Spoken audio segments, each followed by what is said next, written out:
Takbuhan ng takbuhan eh. Bibi ka ah. Oh, ngayon, di mo naman nasasabi. Palonggay pandesal. Mamaya lalamigin na kayo. Di na kami nakatuloy doon sa bayan. Dadalaw sana sa puntod ni inay, kaya lang muntik pang mahuli. May mga checkpoint pala na HPG. Ako yan. Buti na lang at pinagbigyan.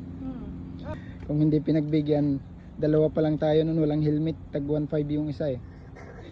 3,000 na. Overloading pa, dalawang batang makulit. Oh. Kaya yung dalawa nagkukot-kot doon.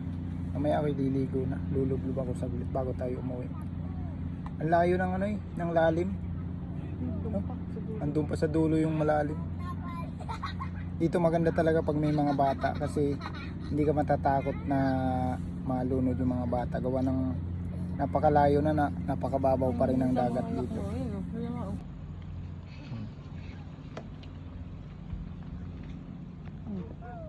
Sabi ka alam-alam ba? Nga. Ala, ayoko nun. Lalo sa sino kayo ko kanina.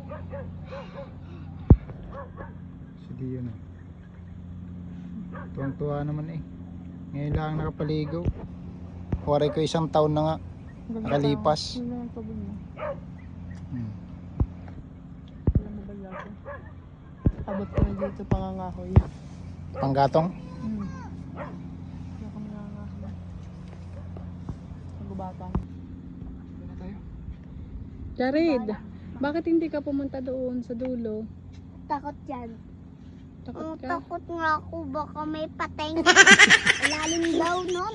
Sobrang lalim nga nun. Hindi pa. Bakit? Yun, pateng. Takot nga ako baka may pating daw. Yan, Nakakagating dami mo. magkakan dyan. Uy! Bakit? Bakit ba wala di? Ayan. Dali, tara na.